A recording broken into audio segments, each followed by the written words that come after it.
એ જ આત્માને પરમાત્માને જોડનારું સાધન છે. પ્રેમ વિના આત્માને પરમાત્મા જોડાતા નથી. જે આત્મા અને પરમાત્માનો લગાવ થાય છે એ પ્રેમથી થાય છે. અને એક વાત તમે સમજો કે જે આત્મામાં પ્રેમ ભક્તિ પ્રગટી, હવે હું પ્રેમ શબ્દ કરતા ભક્તિ શબ્દનો પ્રયોગ કરીશ કે ભક્તિ પ્રગટી એટલે એનો આત્માનો પરમાત્મા સાથે સંબંધ થયો. જેમ ટાંચણીને લોહ ચુંબકનો સંબંધ થાય અને એ ટાંચણીમાં લોહ ચુંબકત્વ આવી જાય અને એ ટાંચણીને પછી બીજી ટાંચણી તમે અડાડો એટલે પેલી ટાંચણી આની હારે ચોંટી જાય. આવો પ્રયોગ કર્યો હોય ઊંચી આંગળી કરો. હા, બધું આ પ્રેક્ટિકલ કરવાનું છે. હવે તમે જોયું છે ને, આ તો પ્રેક્ટિકલ. લોહ ચુંબક જડ છે, ટાંચણી પણ જડ છે.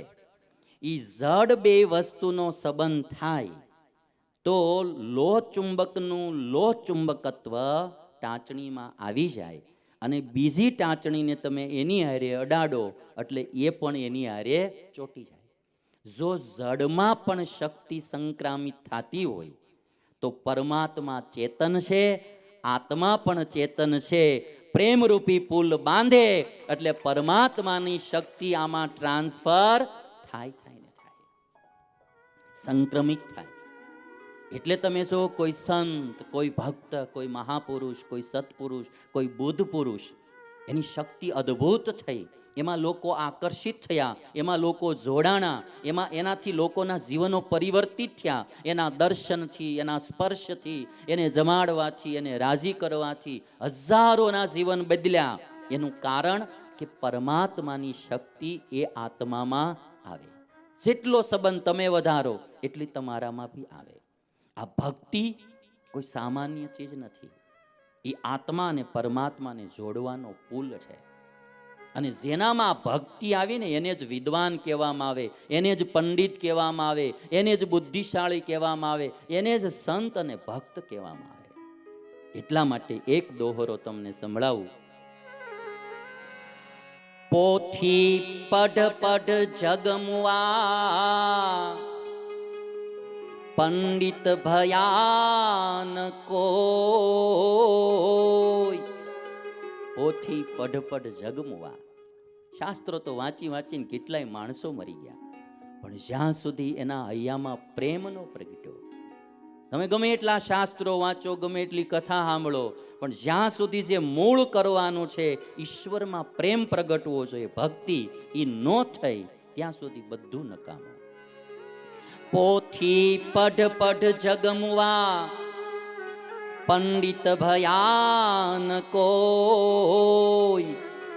ઢાઈ આખર પ્રેમ કા, પઢે સો પંડિત હોય. હે ઢાઈ અક્ષર પ્રેમ કા, પઢે સો પંડિત હોય. પ્રેમમાં અઢી અક્ષર આવે એટલે ઢાઈ અક્ષર કીધા.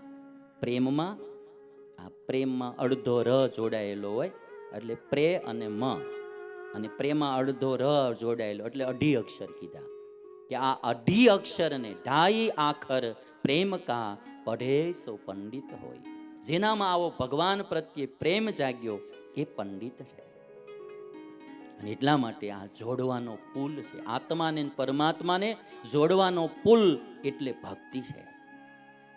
કોઈ કવિએ બહુ સરસ એક વાત લખી કે પળ એક પણ નથી જે હું દુનિયાને દઈ શકું. આ ભક્તની તમે વાત જો ને, પ્રેમીની વાત, કે મારી પાસે એવી એક પળ પણ નથી કે જે હું દુનિયાને દઈ શકું. ઓરિજિનલ જે ભક્ત બને ને, 100% પ્રેમ વાળો, શુદ્ધ પ્રેમ વાળો, તો એ માણસ પાસે એક પણ ક્ષણ એવી ન હોય કે જે સંસાર માટે વાપરે. સ્વામિનારાયણ ભગવાને કીધું કે એક એક ક્ષણ એની ભક્તિ વિનાની જાય જ નહીં. એની એક ક્ષણ પણ સંસારી માટે હોય, સંસાર માટે હોય જ નહીં. એની હરેક ક્ષણ ભક્તિ માટે વપરાય. એટલે આ બહુ અદ્ભુત પ્રેમ બાબતમાં, ભક્તિ બાબતમાં શેર કહેવાનો કે પળ એક પણ નથી જે હું દુનિયાને દઈ શકું, પણ હે ઈશ્વર, તારા ઉપર તો મારું જીવન આખું ડૂલ છે. ઈ કે તારા માટે તો મારું આખું જીવન ડૂલ છે. સંસાર માટે હું એક પળ પણ ન આપું, પણ તારા માટે તો મારું આખું જીવન ડૂલ છે. શેર સાંભળો, પળ એક પણ નથી જે હું દુનિયાને દઈ શકું, તારા ઉપર તો મારું જીવન આખું ડૂલ છે. તું અને હું સામ સામા કિનારાના વાસીઓ. હે ભગવાન, તું અને હું સામ સામા કિનારાના વાસીઓ. હું આ કિનારે ને તું પેલા કિનારે. બહુ દૂરી છે બેયના વચ્ચે, બહુ દૂરી. હામ હામા કિનારાના વાસીઓ. તું અને હું તો સામ સામા કિનારાના વાસીઓ. તારો ને મારો પ્રેમ ફક્ત એનો પુલ છે. તારો ને મારો પ્રેમ ફક્ત એનો પુલ છે. આખો શેર હવે તમને સમજાશે કે પળ એક પણ નથી જે હું દુનિયાને દઈ શકું, તારા ઉપર તો મારું જીવન આખું ડૂલ છે. તું અને હું તો સામ સામા કિનારાના વાસીઓ. તારો ને મારો પ્રેમ ફક્ત એક એનો પુલ છે. આ ભક્તિ એ આત્મા અને પરમાત્માને જોડનારો પુલ છે. અને એટલા માટે થોડી થોડી મારે તમારે ભક્તિ કરતી રહેવી.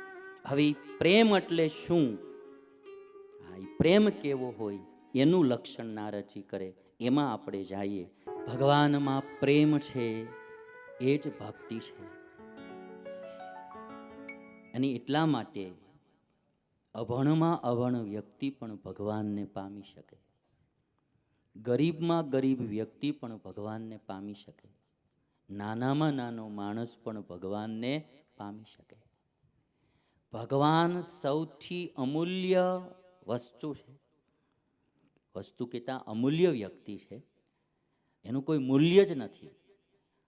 પણ એની કરુણા એટલી છે કે નાનામાં નાનો માણસ, ગરીબમાં ગરીબ માણસ, અભણમાં અભણ માણસ, ગમે જ્ઞાતિનો માણસ ભગવાનને પામી શકે. કારણ કે ભગવાનને પામવા માટે કોઈ લૌકિક પદાર્થની જરૂર નથી, કેવલ આત્માના પ્રેમની જ જરૂર છે. તમારે એક મર્સિડીઝ ગાડીને પામવી હોય ને તો તમારી પાસે 35-40 લાખ 50 લાખ રૂપિયા જોઈએ તો એ ગાડી તમારી પાસે આવે. તમારે એક મકાન બંગલો બનાવવો હોય તો 1 કરોડ 2 કરોડ રૂપિયા જોઈએ તો એ વસ્તુ બને તમારી પાસે આવે. ઈશ્વર માટે 1 રૂપિયાની જરૂર નહીં, લાંબી બુદ્ધિની જરૂર નહીં. બુદ્ધિ વિના નહીતર કોઈ વિદ્વાન ન થાય, કોઈ ડૉક્ટર ન થાય, કોઈ મોટા સાયન્ટિસ્ટો ન થાય. પણ ભગત થવામાં તો બુદ્ધિની એટલી જરૂર નહીં. હાવ નાનામાં નાના આ શબરી જોવો, ગોપીઓ જોવો, બધા કેવા ભગવાનને લાડ લડાવ્યા. સ્વામિનારાયણ ભગવાન પ્રેમ છે જ ભક્તિ છે એની તમને હું વાત કરું બે. સ્વામિનારાયણ ભગવાન વડતાલથી ગઢપુર તરફ જતા હતા. રસ્તામાં નાવલી ગામ, વડતાલથી નજીકમાં નાવલી ગામ, નાવલી ગામમાં સ્વામિનારાયણ ભગવાન પધાર્યા.